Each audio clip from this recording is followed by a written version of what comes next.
Des territoires des forêts obscures aux jungles urbaines, des châteaux hantés aux cités futuristes, au détour de chemins, de ruelles obscures ou dans notre quotidien le plus ordinaire, peut faire irruption une rencontre, une situation qui éclaire l'autre face du monde dans une inquiétante étrangeté. N'est-ce pas un des grands rôles de la littérature ? Avec cette émission bimensuelle sur Thème Radio, des élèves des lycées Gaston Bachelard de Bar-sur-Aube et Irène et Frédéric Joliot-Curie de Romilly-sur-Seine présentent un coup de cœur de la littérature, de la fantaisie, de la science-fiction, du fantastique ou du merveilleux. Embarquons donc à la découverte des Chroniques de l'imaginaire.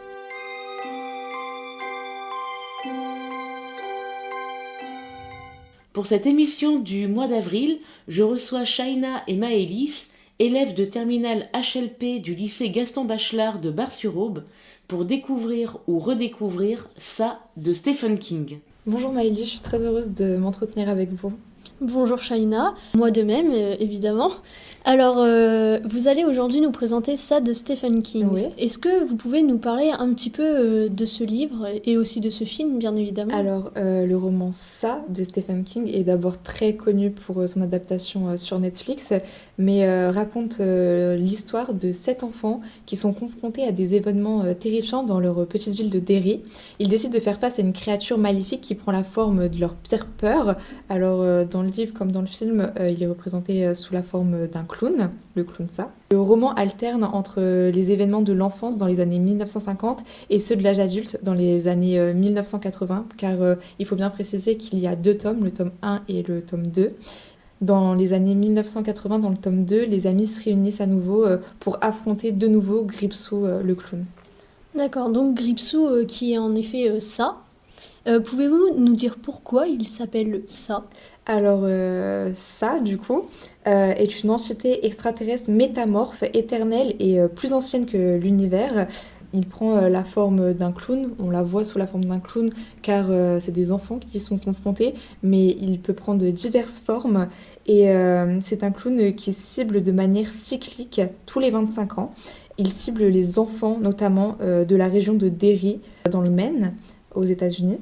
Il est arrivé sur Terre durant la préhistoire par une météorite et s'est endormi jusqu'à l'arrivée des premiers humains sur Terre.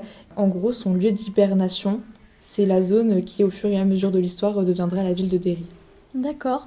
Alors, pouvez-vous nous dire pourquoi vous avez décidé de nous présenter ce livre aujourd'hui ? Alors, j'ai approché ce livre car je connais l'auteur et j'apprécie énormément la narration immersive qu'il adopte dans ses romans et la manière dont il explore les peurs. De plus, ces personnages sont souvent très attachants ou détestables selon la manière dont Stephen King les caractérise.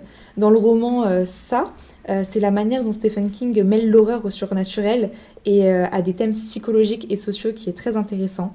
L'intrigue est très captivante et les relations entre les personnages et la construction du suspense sont des éléments qui m'ont énormément plu lors de ma lecture, sachant que je suis une grande fan de romans d'horreur et de thrillers. D'accord, alors vous avez l'air très enthousiaste à l'idée de nous parler de ce livre. Est-ce que ça vous dérangerait de nous lire un petit extrait de ce livre ? Pas de souci. Alors, l'extrait que je vais vous lire se place dans le tome 1, au tout début, lorsque Georgie, le petit frère de Bill, va rencontrer pour la première fois le clown Ça et va malheureusement décéder. Alors, ce n'est pas la partie du décès, mais c'est la première rencontre.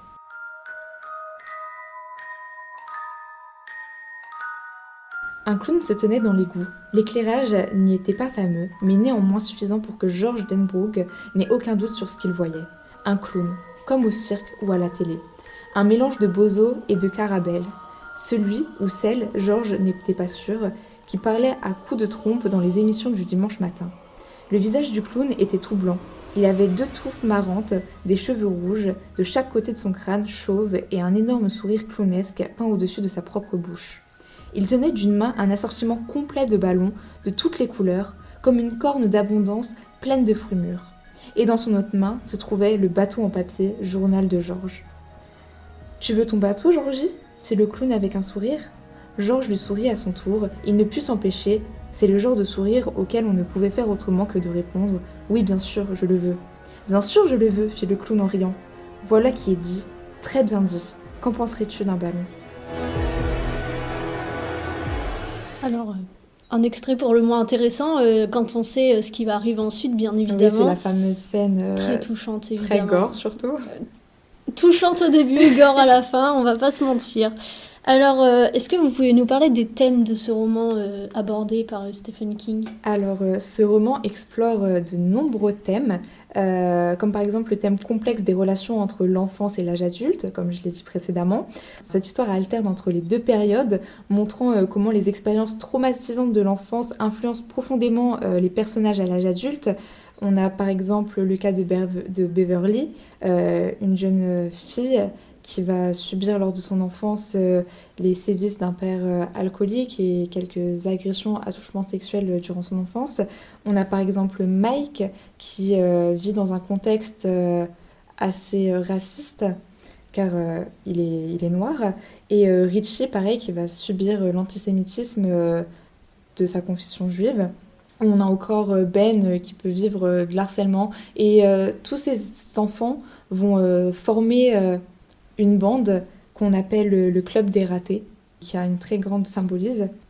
On peut voir que les liens forgés dans l'enfance entre les protagonistes sont cruciaux pour affronter la menace de Gripsou des années après lorsqu'ils sont adultes, car les adultes se replongent dans leurs souvenirs d'enfance pour comprendre et combattre les démons intérieurs et extérieurs, et j'aime penser que cela illustre la façon dont les expériences de jeunesse façonnent la vie adulte. Oui, c'est très intéressant, bien évidemment, c'est sûr que lorsqu'on est adulte, on a tendance un petit peu à oublier son enfance, etc. Et c'est vrai que dans le tome 2, ça permet aux adultes qui sont devenus le club des ratés de se comprendre, de se retrouver et de retrouver leurs racines. C'est quand même très intéressant, bien évidemment. Alors, vous nous parlez de ce livre. Est-il adapté à tous les âges ? Parce que c'est quand même dans le thème de l'horreur. Alors, effectivement, ce roman appartient au genre littéraire de l'horreur. Cependant, il incorpore des éléments de thriller, de drame, de coming of age et notamment des moments assez comiques.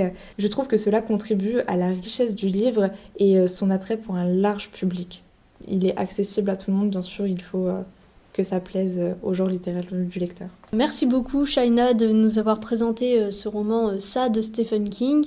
J'espère que beaucoup d'entre vous, chers auditeurs qui auront écouté, auront envie de le lire ou alors le connaissent déjà, bien évidemment, c'est très connu. Hein. Oui. Merci beaucoup à vous de nous l'avoir présenté et j'espère qu'on se reverra bientôt. À bientôt. Vous avez entendu une présentation de Ça de Stephen King.